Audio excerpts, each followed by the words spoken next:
Another episode of Coffee with the Critters. My name's Laura Joseph. There's Sam responding to my voice. Here we live stream our weekly episode of Coffee with the Critters every Sunday morning at 9 a.m. Eastern, unless otherwise noted due to travel. And I do have some travel coming up. So hey there, everybody. Good morning, everybody. For those that may not be aware of who I am or what we do here, my name is Laura Joseph, owner of the Animal Behavior Center. Hey, Lydia. We are an international educational center where we teach people across the world about how to use applied behavior analysis and positive reinforcement with animals, no matter what the species. Getting a little excited here. We do that through our live streaming services, and you can find out more about what we do on our website at theanimalbehaviorcenter.com. And I answer each and every email. Sometimes it takes me a day to get through them all, but every email that is sent to me personally at laura@theanimalbehaviorcenter.com, I will answer. Hey, Poppy, I just saw you post carrot in level 2 yesterday. Yay! So for those of you that may not be aware of what we're talking about when we're talking about carrot, part of some of our membership, we have a level 1, level 2, and corporate memberships here, depending on how interested people are in learning. One of the things we provide is a monthly, very detailed podcast. And this last podcast was on everyday examples of negative reinforcement and understanding negative reinforcement. And I had asked everybody that listened to that podcast to post the word carrot in the membership group. And so many people are posting that. So if you're in level 1, level 2, or corporate membership and you haven't posted the word carrot yet, I know you haven't listened to that podcast. Good morning. So, hey, there's Karen Pratt, our manager here at the Animal Behavior Center. We are extremely busy this week. I'd say starting today, but not starting today. We're getting ready this time next weekend. We will be in the midst of, didn't mean to do that. We will be in the midst of our weekend, all day 13th and 14th. Deb Jones and myself are presenting our 2-day all-species animal training and behavior workshop happening here at the Animal Behavior Center next Saturday and Sunday, the 13th and 14th, and wow, are we going to have fun. So we're extremely busy getting everything ready. Almost sold out, a few seats left, so if anybody's in it, that's right, Rock. Yeah, we've got so many animals here for training. We've got a couple more coming in this week, and some I have never seen before in my life or worked with. So, and the importance of that is showing where would I start? Where would we start? How would you start? Where would you start interacting with this animal? So I always tell people, if that animal can see, hear, or smell you, you are training it, whether you realize it or not. It's just, what are you training? So if anybody's interested in that upcoming workshop, we've got a few spots left, and you can find out more on our website at theanimalbehaviorcenter.com. So hopefully next Sunday we're going to have a full house here. There's going to be people here, and our workshop starts at 9 a.m. each morning. So maybe we'll give you a sneak peek and go live for a few minutes next Sunday. All righty. Well, let's see. With that being said, let's go ahead. Hey, everybody. Good morning.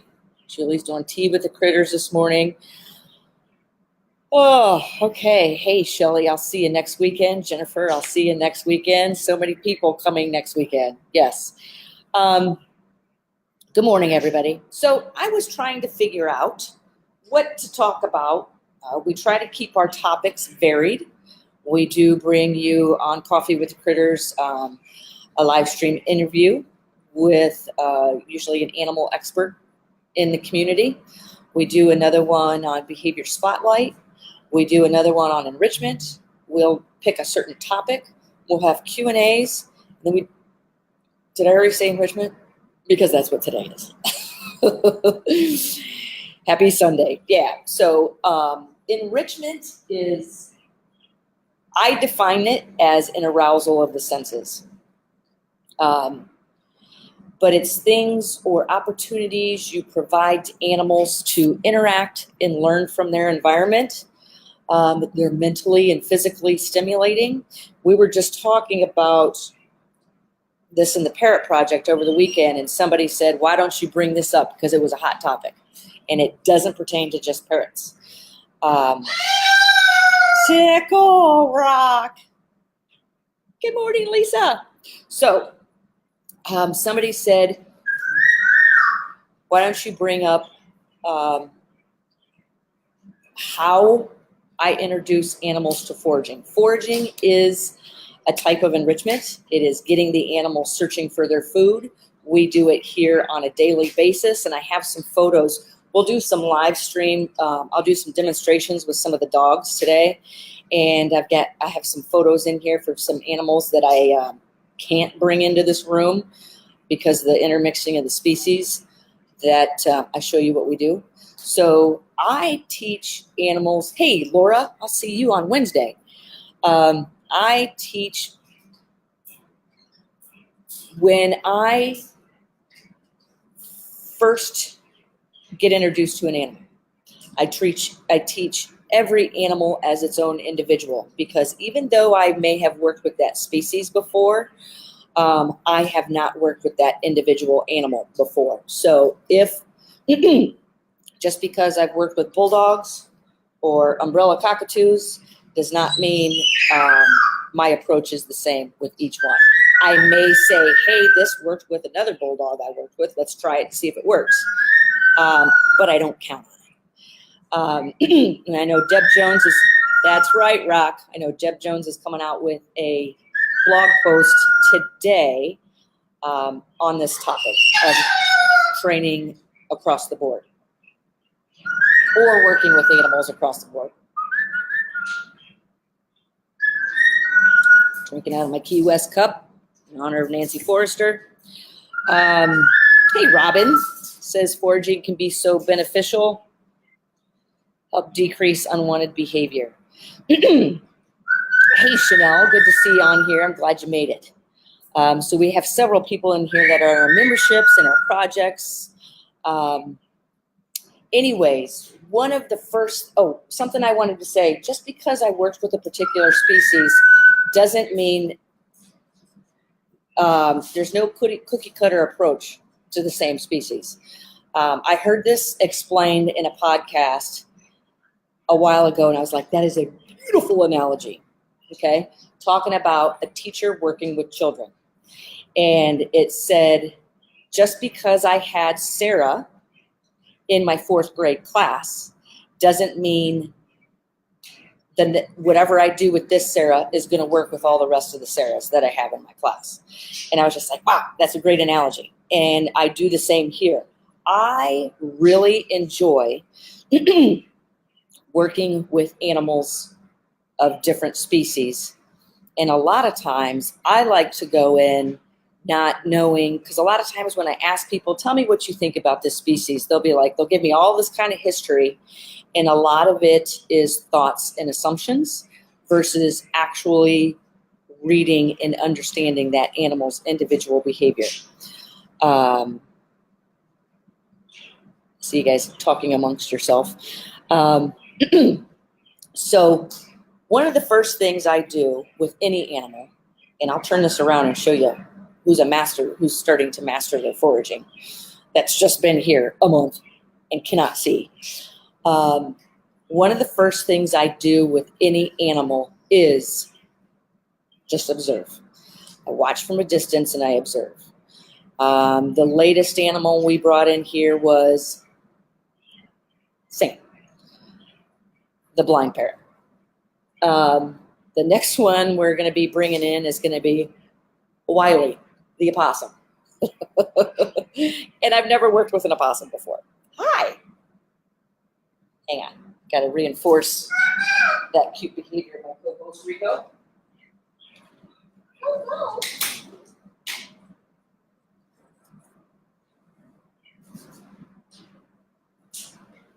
So I brought in some automatic or remote control food dispensers that we use here. They are sitting over here to my right behind being hidden because Rico didn't like the cycle. The reason we picked this to talk about today is because we just started talking about this over the weekend in one of our membership programs.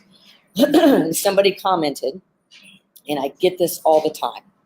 Somebody commented, Coco, my animal is a picky eater, not food motivated. Every animal is food motivated, or it would not be alive. Every time an animal walks to a food dish, I am watching to see what in particular piece of food item they are eating. What are they moving to? What are they moving away from? And because those are the things I start picking, pulling, and that's right, Rock, and start teaching them to forage for that, work for it. Some people they just want to put the food in the food dish. Your dog eats it in probably 1.5 minutes, when if you actually teach it to work for its food, it could take a couple hours for that dog to eat. And some people would be like, oh, that's cruel. Just give it to them. No, what's I don't say what's cruel, but I think it gives them something motivated to do versus sitting in a crate for several hours with nothing else to do. If I have a dog in a crate, it's usually sleeping or it's working to get something. We have eliminated most of our crates here, but we still keep them used to it. Right, Rock? Okay, so back to every time that animal is going to its food dish, it's going there for a reason. It is food motivated. It's alive, it's food motivated. So I want to show a photo of one of the things. What, Rocky? A lot of times, especially in the companion animal community, tickle, tickle, tickle. Especially in the companion animal community, people overfeed because they feel guilty for the animal, or they don't want the animal to work that hard, or people find comfort in food, therefore thinking animals will find comfort in food, often having a lot of overweight animals. What? Peekaboo! Peekaboo! Levi, our deaf dog, has been known to be a little of a chunkadero.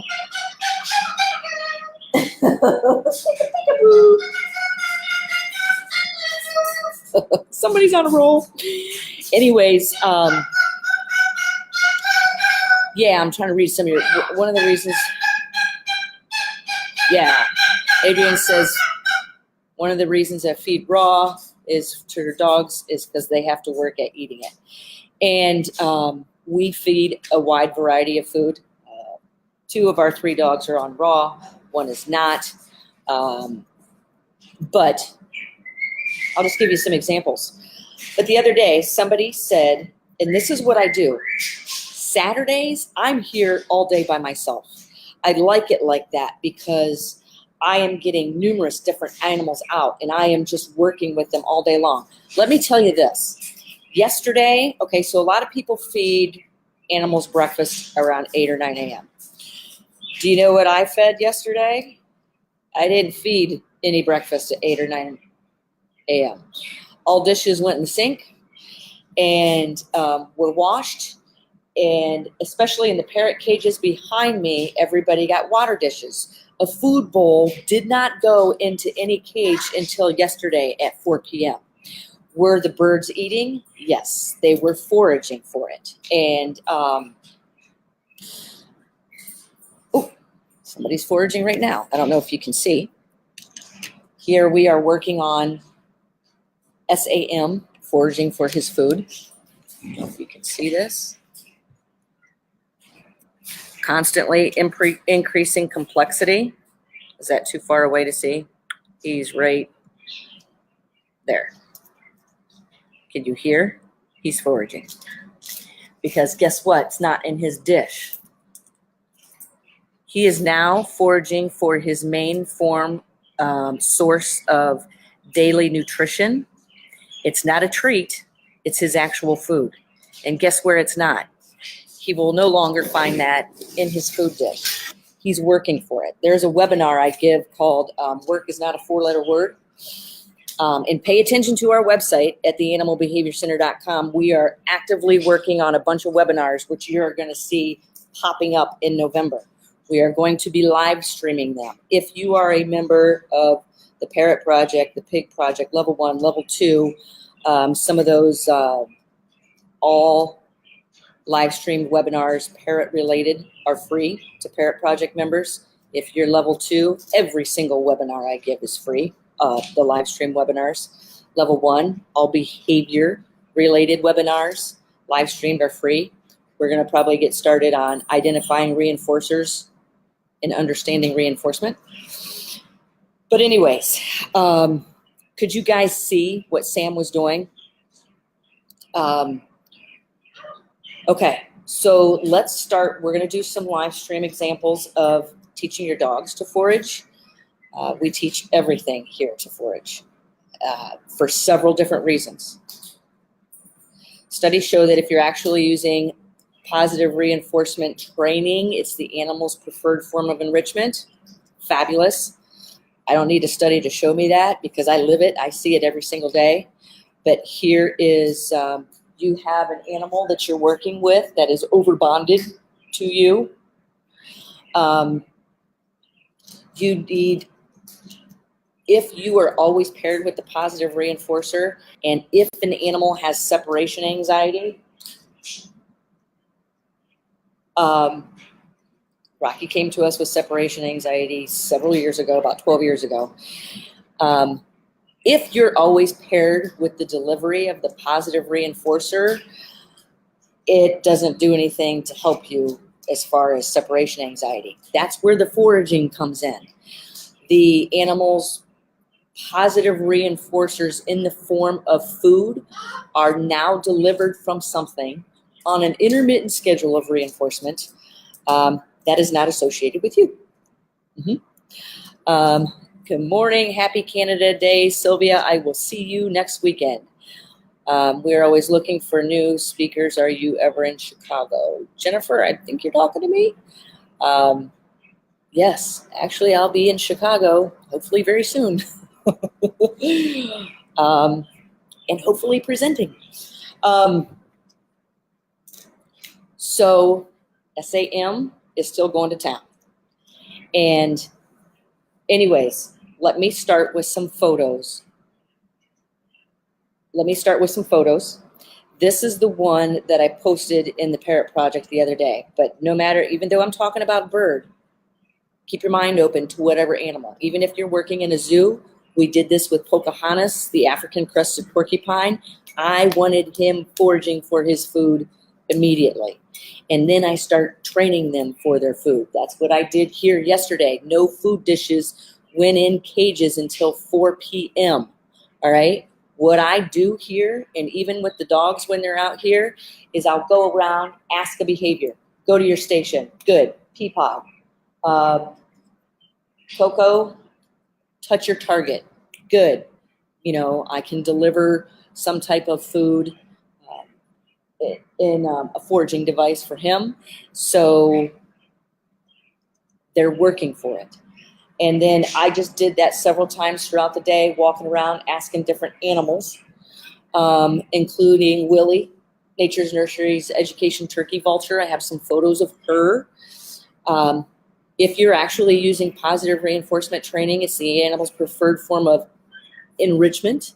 All right. So another form of enrichment we provide here is they get fed via training. I ask a behavior, bam, deliver the food reinforcer. I will do that here, even if I am running out of time. I could easily throw all this food in a dish, or I could ask a recall, sit, station, bam, back to your station, deliver a large, say, a third of their food. That's a way to space it out, okay, throughout the day. Perfect topic for the parrot project. Oh, I didn't see. A whole new lesson on overbonding. Yes, we're going to be talking about that in the parrot project, and we're going to be discussing, because right now in level 2, we have our book review tonight, where we are discussing resource guarding. Resource guarding is so much more than food. We have animals here that will resource guard locations, resource guard people, resource guard other animals. That is overbonding, okay? We do have certain animals here that are overbonded to each other, not to me, but I need to get in there. I just make it a threesome. Okay, so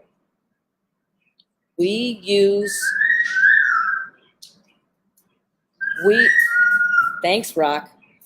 Foraging is, it's also great because you hear me say, if you want to change an undesired behavior, it must be replaced by another behavior. Foraging is one of those. And I used to sell foraging toys.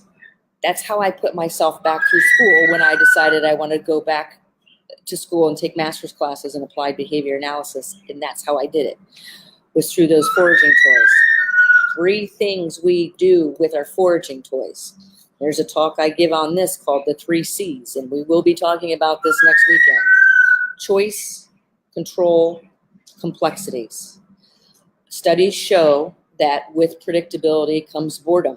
So just giving the same old foraging toy over and over and over again gets very boring for the animal, and you'll see the animal stop interacting or not interacting with as much. So this is, have a feeling. That's right, Rock. We might get some screaming today.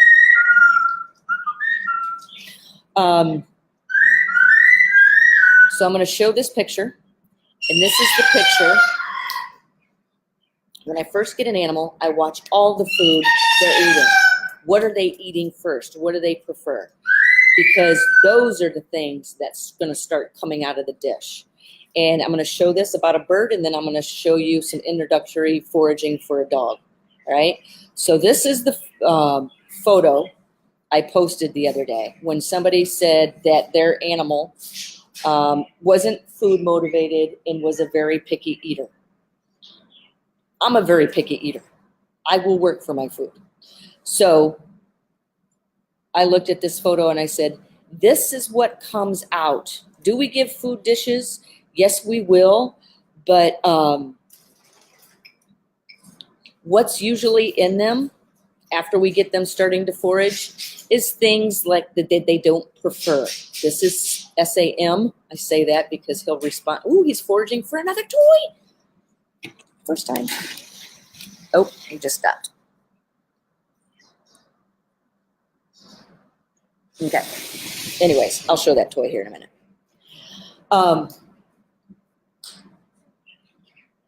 He's getting ready to go to his food dish. And what he's going to find there is his preferred form of food is not there. It's going to be back up in the toy that he was just foraging for. He is now foraging through a new toy.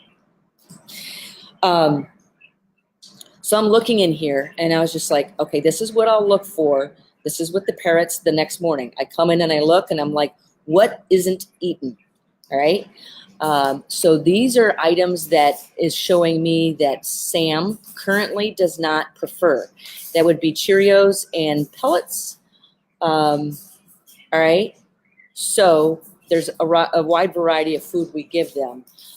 Everything that for the first 2 weeks he was here, probably 2 weeks, I wanted him extremely comfortable as possible. So I gave him a lot of the food that he wanted.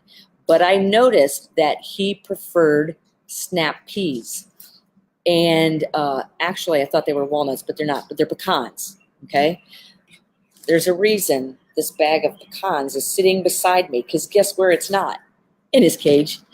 Right now. He is now foraging for a new... Can you see that?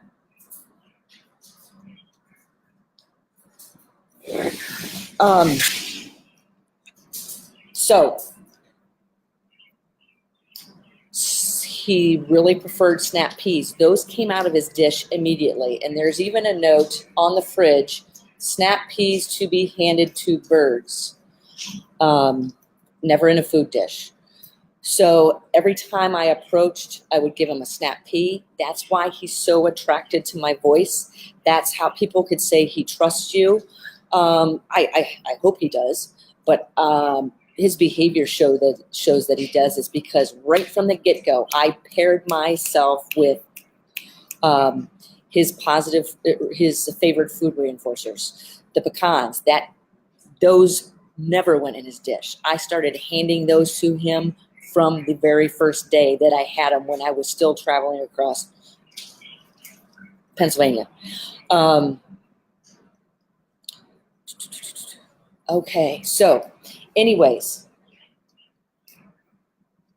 what we were saying is then I started seeing that him in particular, there was this one food item that was a main form of his daily nutrition that still went into the dish, but it started going in at lesser amounts, where I took that and started putting it into very basic, very elementary, introductory foraging.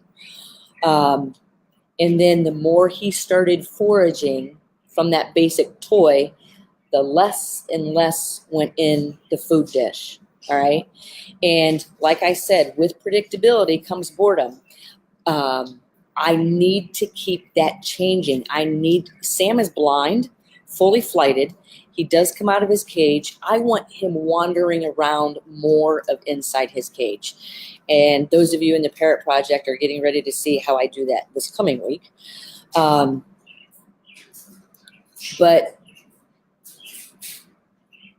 I move it. Every single day, I move it someplace new, all right? Or he walks and he bumps into something and he has to feel everything with his beak because he doesn't know what it is. And then boom, there's food associated with it. That will shape the behavior of him foraging around more inside his cage. Pretty soon, he's going to start buzzing through a lot of these toys. Peekaboo! We've already moved on to, look at you! 4x4 blocks of wood. What, Rock? We've tickle. He's already starting to destroy 4x4 blocks of wood. All right. I need to keep him used to change. I always try to introduce something new to him on a daily basis. It may be a new food item. It may be, you just joined the Parrot Project, Katie. Yay, good. I think you're really going to love it. Pretty much, I'm thinking everybody that's in it loves it. It keeps your animal used to change. If you can keep your animal used to change, when the environment changes unpredictably, your animals kind of go with the flow because they're already used to things changing every day.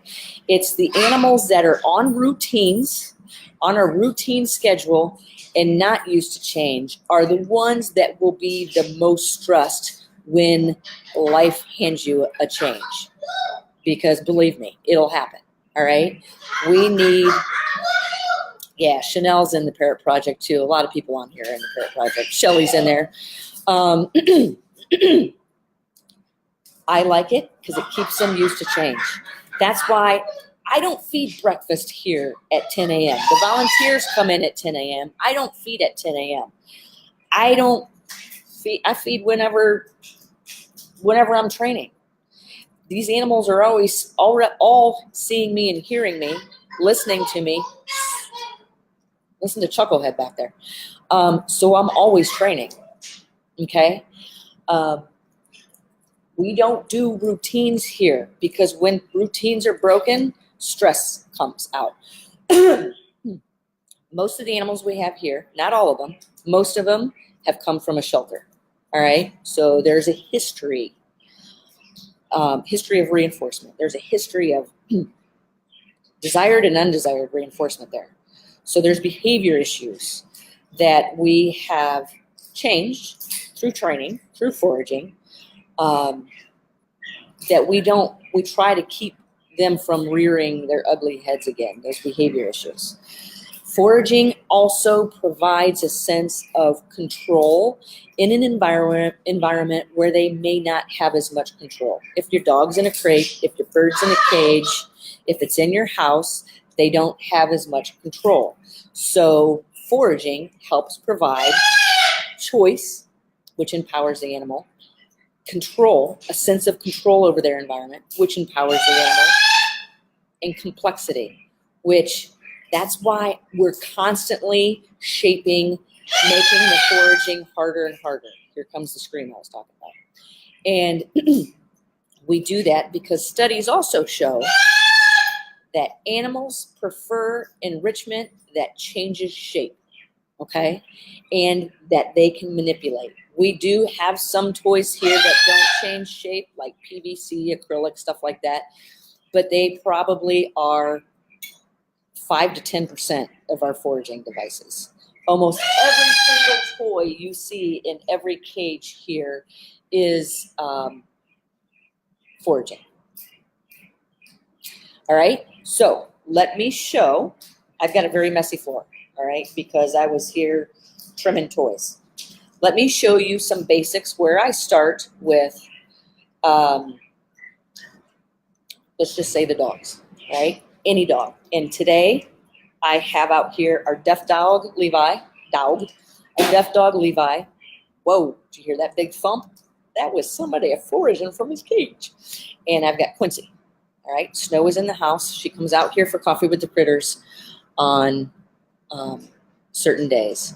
So Catherine says, how do I join the Parrot Project? Karen, can you help her? Just go to our website, theanimalbehaviorcenter.com. For those that are interested in companion animals, you're going to want to take a look at level 1. Those that are in the field of working with animals or want to know more about applied behavior analysis and how to approach certain things, more intense, level 2 is for people who are really interested in working with animals with applied behavior analysis and positive reinforcement. We do have professional trainers in there. We have zookeepers in there, and we have board certified behavior analysts in there. We have a wide variety. Okay, so let me show you with the dogs.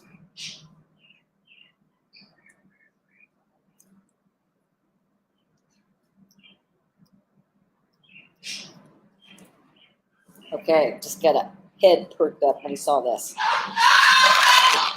Spelled backwards, dog food. Okay, this is only one of several things we have out here. You guys see, this is our food prep area. It's our food prep area. This is for birds, dogs, pigs, and whatever species we have in here. Cheerios, walnuts, pellets, pigeon food, goldfish crackers, popcorn, baby food, canned dog food, berries, dog treats, almond fibers, pine nuts, sunflower seeds. What are these? Raw pepitas. I don't know what they are, but we feed them. This is what we do with leftover food that birds don't eat. You know where this goes? The pig. And we make them forage for it. This needs to become this on a daily basis. If we're pulling out food of cages at night, and we do, the food that comes out is the food that the animals don't prefer. All right? The things they do prefer, way up high, up there. You want to increase the complexity, okay? Don't hang it next to a perch. hanging on a swing where a bird has to put one foot here, grab the toy with the other one while swinging to try to keep its balance to eat its food. If it's doing that, it's not screaming, it's not plucking, it's not mutilating, it's not attacking and charging anybody, okay? Let me show some. This is where I start with the dogs. This is exactly where I started.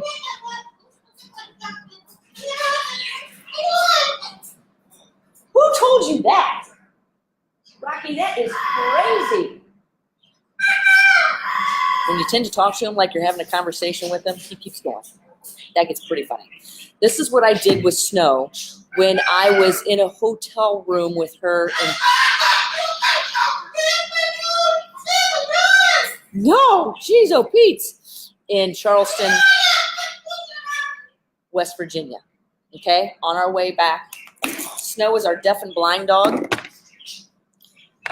This is exactly what I did with her in the hotel room that first night. Okay, let's see. Let's use Levi because Quincy's a master. Quincy, come here.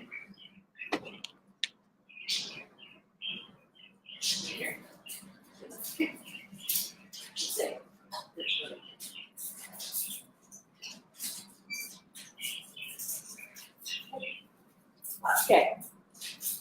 Levi needs to be increasing complexity in his foraging toys because he can't hear, which doesn't make a difference in what I'm about to say.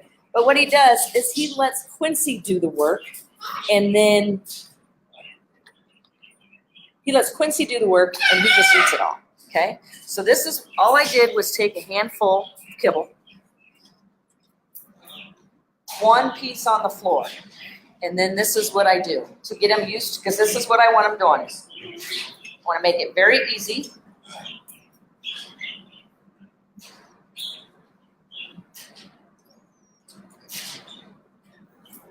Okay, this is what I would do with the puppy.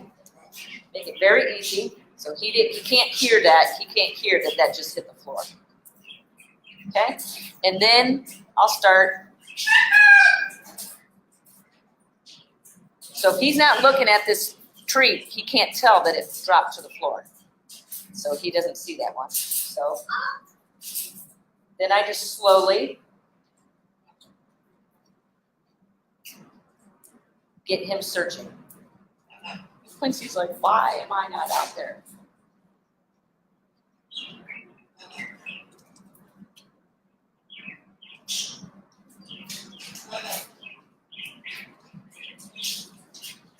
So usually what he does is he just follows Quincy because Quincy has the ears.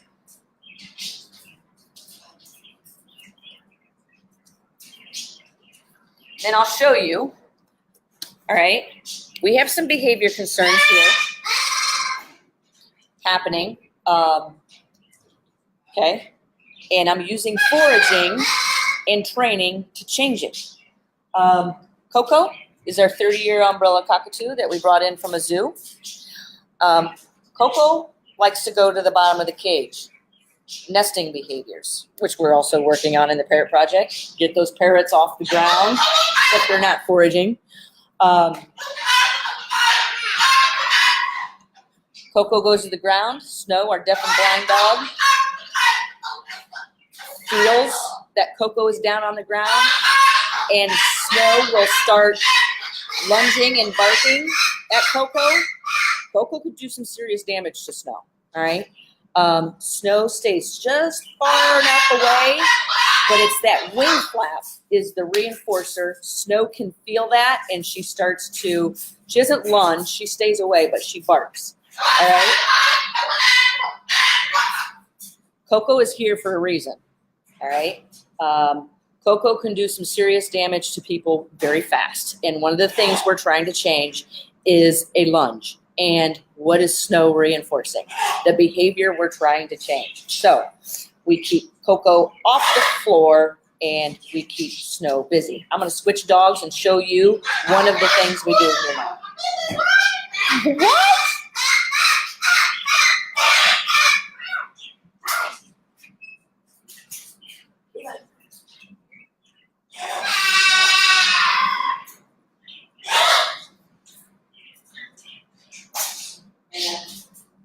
Gotta reinforce Levi for going in the crate.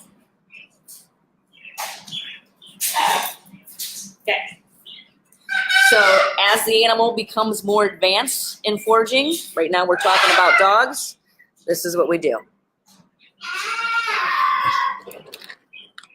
Okay. So Quincy, if she were to get her food, this is what we do. We throw it everywhere in here. We sprinkle it between cages.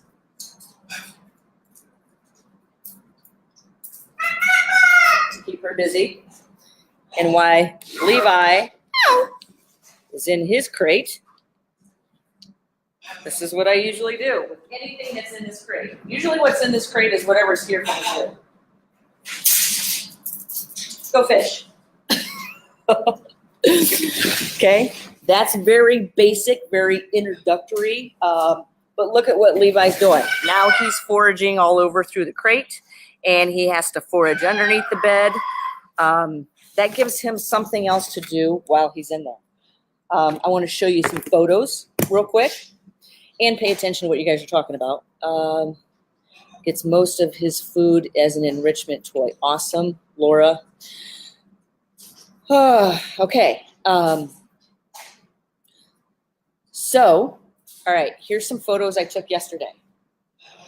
Like I said, in the companion animal community, I'm talking dogs, cats, birds, rabbits, fish.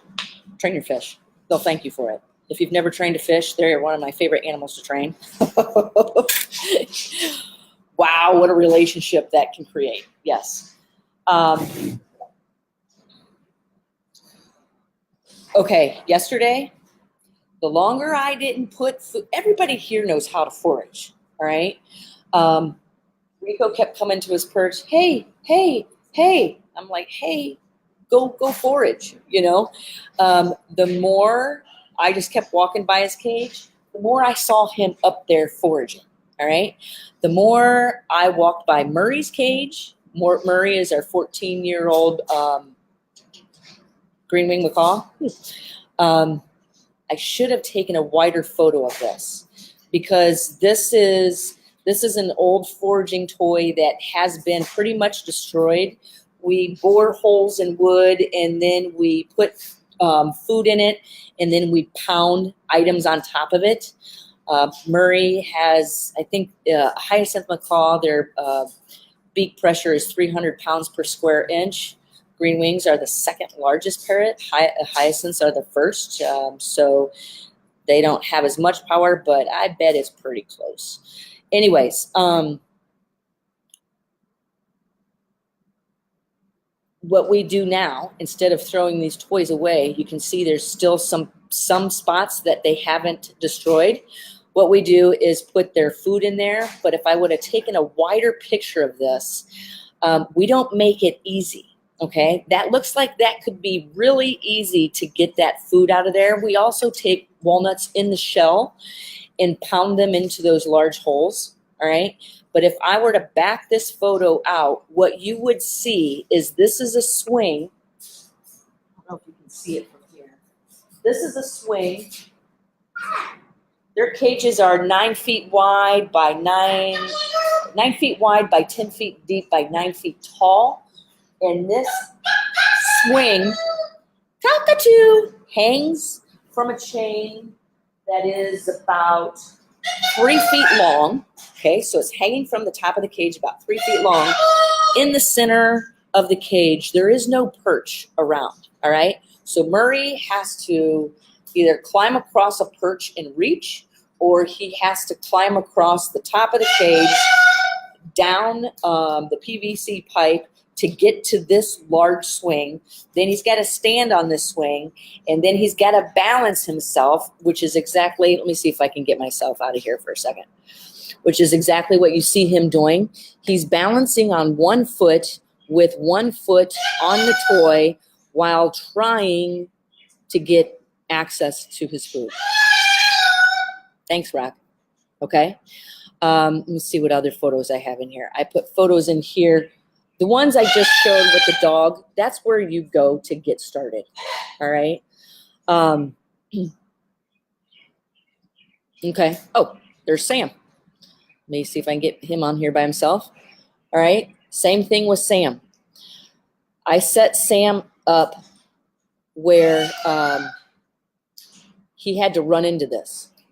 And then his food was going to poke him in the face. This is a photo I actually took yesterday for the members of the Parrot Project, and I just haven't posted it yet. I just threw it up on here on Coffee with the Critters. Look what Sam is doing. This is what I'm doing is adding levels of complexity, all right? What Sam is doing is chipping. He's now chipping this wood apart. We do not trim anything but nails, which Sam's going to get a nail trim today, unfortunately. I say unfortunately because, hey, Gloria, because I haven't been able to train him fast enough to do a voluntary nail trim. We're going to have to capture him. And that's going to happen right after Coffee with the Critters. So anyways, he's destroying the wood.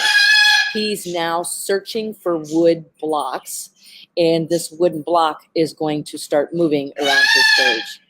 Okay, here's Willie, the education turkey vulture. I don't know if Laura's still on here.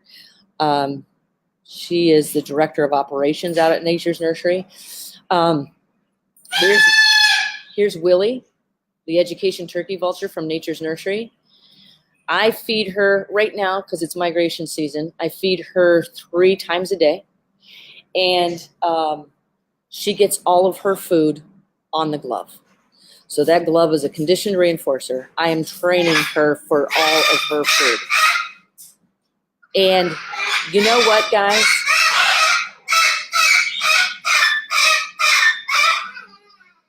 When I stop training is when the behavior issues here skyrocket. With the fish included, we have 15 animals here. Okay, that's including our fish. And training will stop. It does because I get extremely busy, and it usually stops with the animals that are what you would call the most well-behaved. What? And it's like usually the dogs.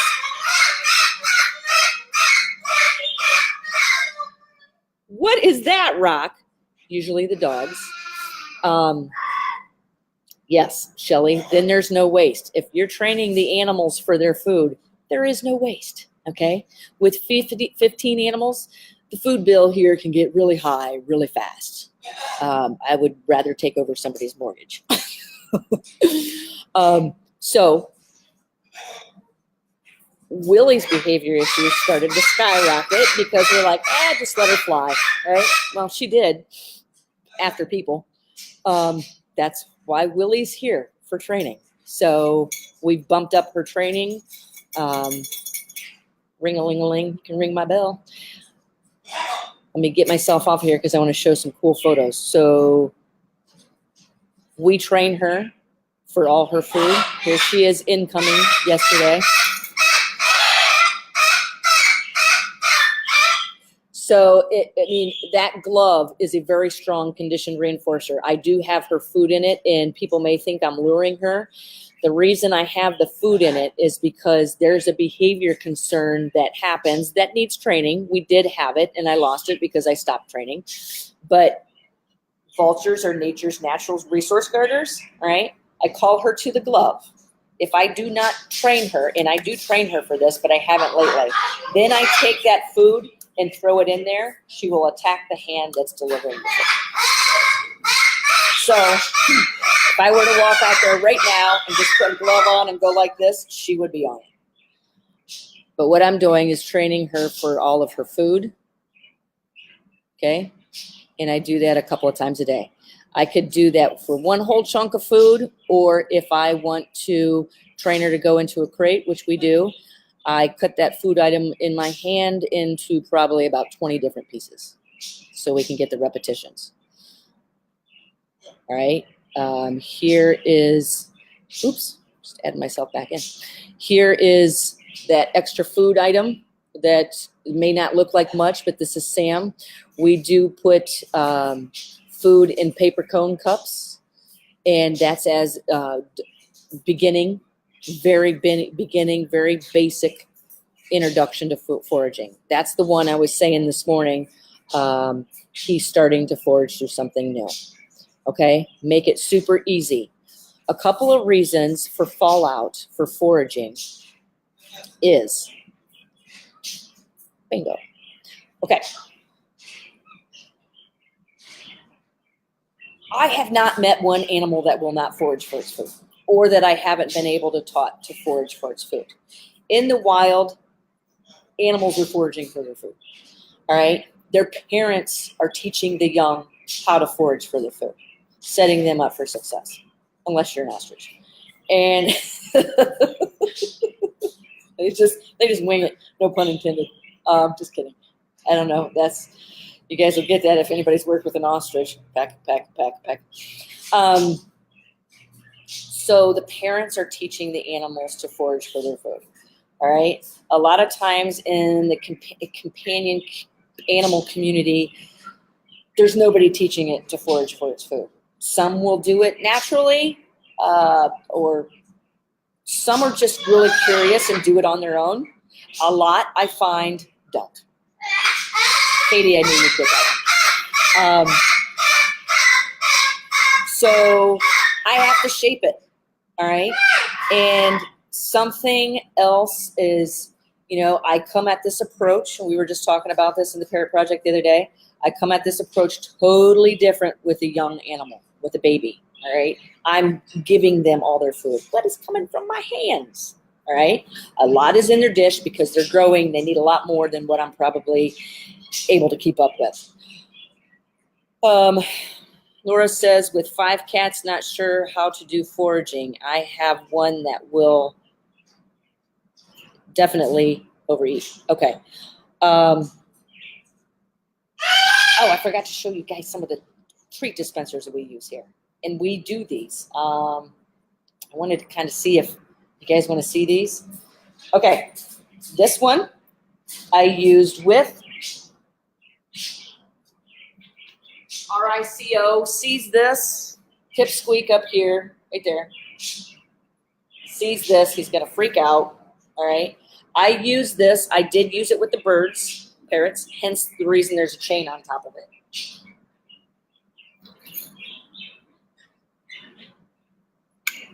Okay. This is the pet tutor. Remote control treat turning device. This comes off. This can hang, which is why the chain is up here. We can use this to train the giraffe. If I'm training solo, this comes off. Carrots goes inside. I'm trimming a giraffe's hoof. I'm way down here trimming the hoof, bridging, reinforcing. I have to stand up to deliver the reinforcer if I'm using a food reinforcer, where if this is just hanging 15 feet in the air, the giraffe is just targeting his nose, his mouth right here, while I'm down there trimming his hooves and doing a voluntary hoof trim.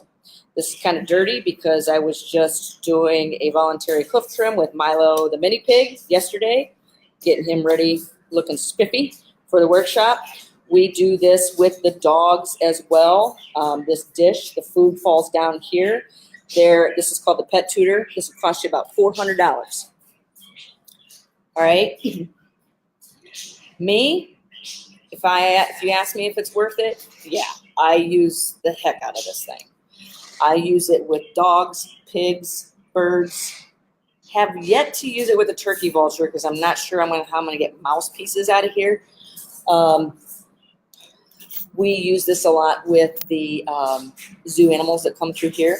What's really cool about this, I would show you how it works, but I've got the app on my phone. And when the pig is up here and I'm back here trimming his hoofs, I bridge and hit feed, feed, feed. So his head stays right here.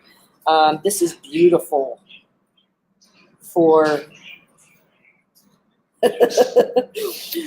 yeah, we'll probably use this next weekend, Shelley. I'll show you how we use this on a wide variety of animals.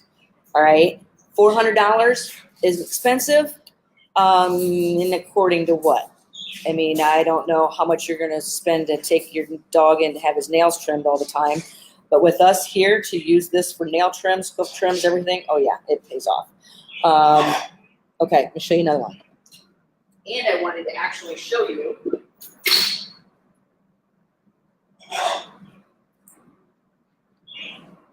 What do you think, Rico? Rico's like, what the heck is that? It's like a little alien. This is the Clever Pet. Costs you about $240. Food goes in here, right there. Okay. Quincy's sitting here looking at me because she knows what it is. These light up. Boop, boop, boop. If this one lights up, the dog has to touch. Hey, Sandy's at that time already. If this one lights up, your dog has to touch that. When he touches it, this tray comes over here, grabs food, then it'll go boop, boop.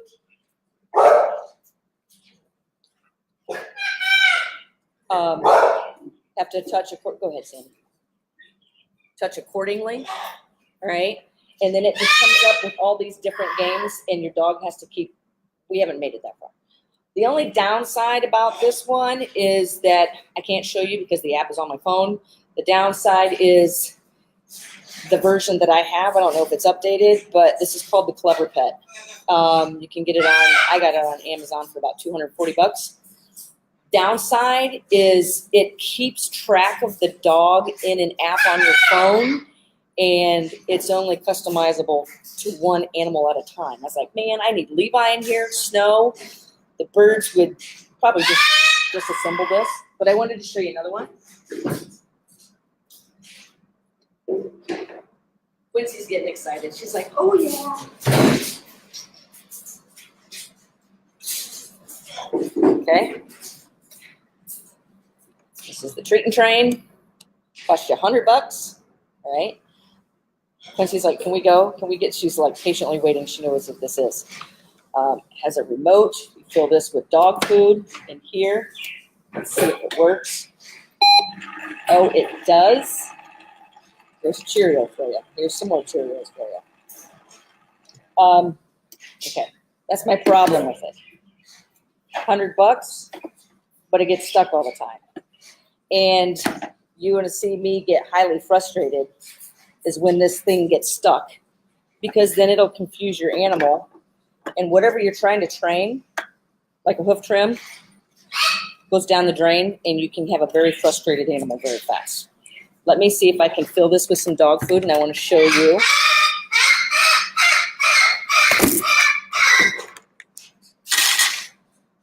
What I do with it.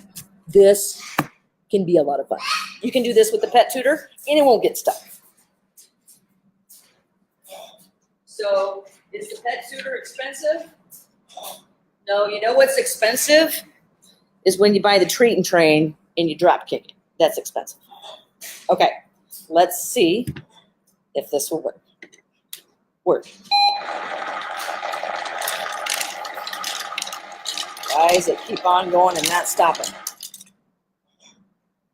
Oh, single tree. Let's see if that works.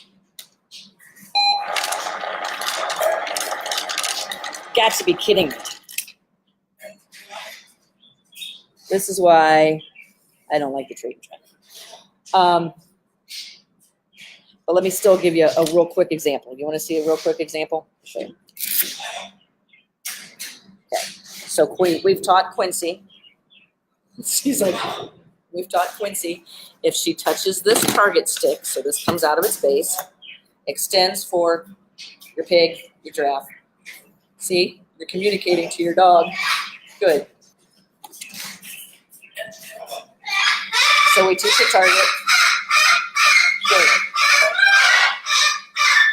This is only going to work once. Okay. Good. Because then you can take their daily food, stick it in this base. It wobbles. It will wobble, but it don't fall down. You can stick this in its base. Teach the animal to target, and then you're back here across the room hitting the remote control device. Watch this. We'll do it once, because it's not going to work any more than that.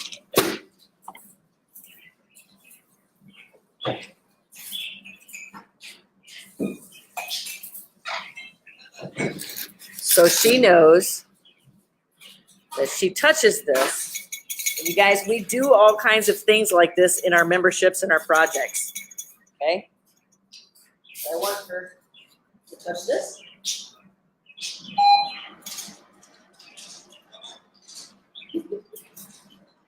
It's broke. Okay, so I'm gonna let her. She has control. Let's see.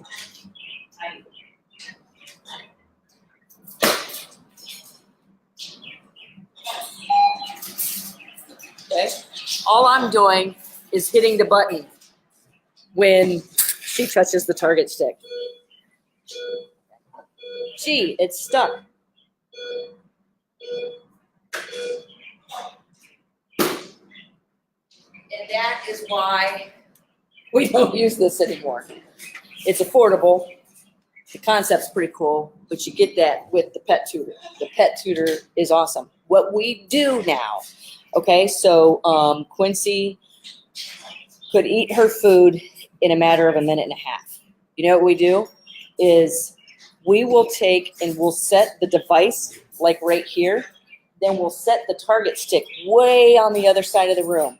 But you got to be watching. Every time she touches that target stick, we're just sitting here, beep, and she has to run way up here and get 3 pieces of food. Okay? So, yeah. And the reason foraging is so extremely important, keeps your animal used to change. It's mentally stimulating. As you guys just saw, the post I made here on the Animal Behavior Center page the other day, it's a snapshot from one of my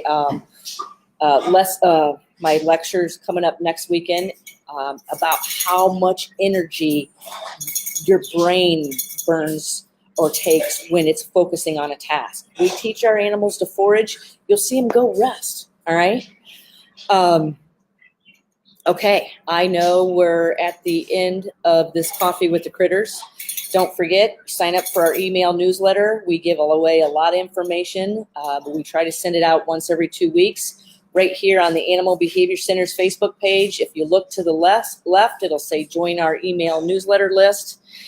Also, if you're interested in our projects or our online membership program, we have level 1 for companion animals, level 2 for the professional or people thinking about or just want to do more with their animals. We have the Parrot Project and we have the Pig Project.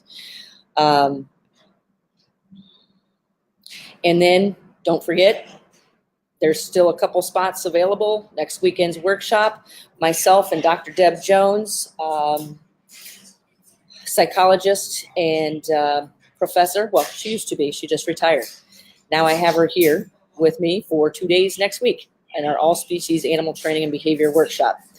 All right, guys, there you go. So, hey, thank you, Lorian. Thanks everybody for attending. If you find value in this live stream, please feel free to share it. If you need to get in touch with me, you can always reach me at laura@theanimalbehaviorcenter.com. All right, we'll see you next weekend, live from our 2-day workshop. See you guys. Thanks, Lee.